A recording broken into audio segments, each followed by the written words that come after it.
Nesse corte, veja como um projeto desacreditado virou gueta e ajudou a construir. 1995. Seu pai não tinha te fabricado ainda, né? Bom, a galera da DMA começou um projeto novo, sem grandes pretensões, chamado Race and Chase. E a ideia era simples, é um jogo de carro visto de cima, meio corrida, meio pancadaria, onde você podia jogar como policial ou como bandido. Sabe qual que era o problema? Quase ninguém no estúdio acreditava naquele jogo. O time ele era formado quase todo por gente recém-formada, sem experiência. O desenvolvimento era uma bagunça. E tem mais, a divisão americana da distribuidora vivia pedindo para cancelar o projeto. Por quê? Porque o time não entregava nada no prazo. Então, cancela logo isso aí, né? Ou seja, o jogo que ia virar uma das maiores franquias da história quase foi jogado no lixo várias vezes.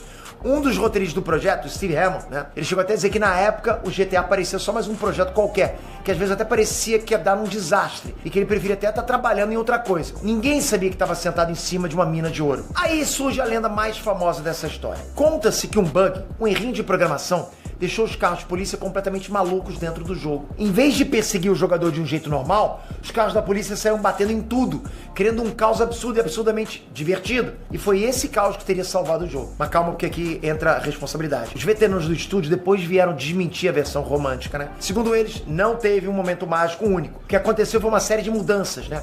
Eles refizeram a direção dos carros, colocaram um rádio dentro do veículo e trocaram o sistema de missões por um sistema de pontos estilo fliperama. Foi a soma de tudo isso que deixou o jogo bom. Mesmo assim, olha que curioso, cara. Até hoje, quando você joga qualquer GTA e sai numa perseguição alucinada com a polícia, você tá jogando exatamente aquilo que já era a alma do Race and Chase lá em 1995. O DNA nunca mudou, né?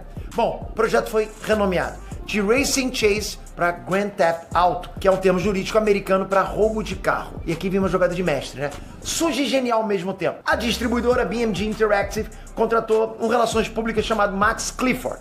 E esse cara tinha um plano, usar a polêmica como marketing.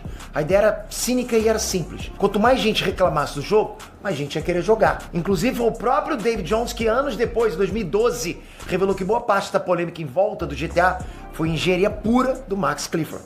Não foi acidente, foi plano. E funcionou demais. Um membro da Câmara dos Lordes do Reino Unido chegou a fazer um alerta oficial contra o jogo em maio de 1997. Jornais sensacionalistas pediram que o jogo fosse banido do país. E adivinha? Toda essa gritaria virou propaganda grátis. Que jogo absurdo, como é que pode? Você que tem que roubar carro e tal. Todo mundo queria saber o que era isso. Porque pensa comigo, galera, pensem. O escândalo foi parcialmente fabricado. A revolta foi alimentada de propósito. E o público caiu igual patinho comprando o jogo justamente porque diziam que ele era perigoso demais. A gente vive falando isso aqui no canal, não vive, cara? A polêmica vende, eu falo pra vocês. Aquele velho buraco na parede escrito não olha aqui. É lógico que a gente vai olhar. E a Rockstar aprendeu essa lição antes mesmo da lição existir. Grand Theft Auto saiu em novembro de 1997. Mesmo com avaliações misturadas, vendeu 500 mil cópias rapidinho. Faturou 25 milhões de libras. Um sucesso. Só que os bastidores dos negócios eram uma novela mexicana. Presta atenção nessa dança das cadeiras, que é aqui que a Rockstar nasce de verdade, agora nesse ponto, tá? A DMA Design estava com um problema financeiro e o David Jones vendeu o estúdio para uma empresa chamada Gremlin Interactive em abril de 1997. Aí, em março de 1998, a BMG vendeu toda a divisão interativa dela para uma empresa americana, a Take-Two, por 9 milhões de dólares. E foi essa venda que mudou tudo. Nesse pacote todo, um grupo de funcionários da BMG pegou as malas e foi para Nova York. Entre eles, dois irmãos, Sam Houser e Dan Houser. Junto foram Jamie King, Terry Donovan e Gary Foreman. Esse pessoal foi montar o braço americano de publicação da Take-Two. E a gente precisa falar do Sam Houser, ok? Porque esse cara é o segundo coração dessa história. O Sam Houser era chefe de desenvolvimento na BMG. Bom, um dia, o primeiro protótipo de Grand Theft Auto caiu na mesa dele. E quando meio mundo achava aquele jogo uma bobagem violenta, né? Muita violência e tal, o Sam enxergou outra coisa. Ele enxergou o futuro. Tem uma fala do Jamie King que resume tudo. Ele disse que estavam numa missão para recuperar todos os direitos do GTA, porque o Sam sabia o que tinha em mãos, mesmo quando o resto do mundo não dava valor.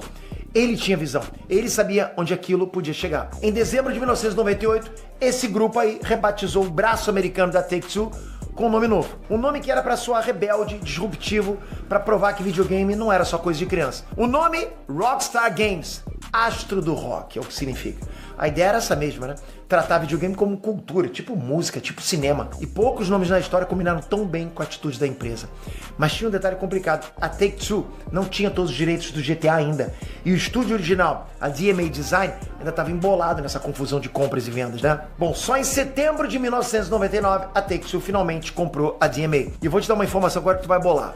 O estúdio criador do GTA foi comprado pelo valor simbólico de 1 libra. 1 libra, PT, eu poderia comprar? Poderia. Exatamente, 1 libra, mais a assunção de uma dívida de 12,3 milhões de dólares.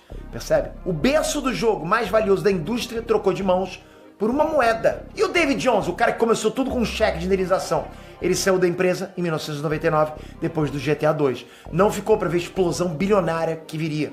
Foi criar outras coisas, fundou outros estúdios e até hoje é considerado um dos maiores criadores de jogos da história. Mas o bebê que ele criou em cima de uma peixaria seguiu sem ele. A DMA foi absorvida, reorganizada e em 2002 ganhou o nome pelo qual a gente conhece ela até hoje, Rockstar North. E foi justamente em 2002 que o GTA deu o salto que mudou os videogames.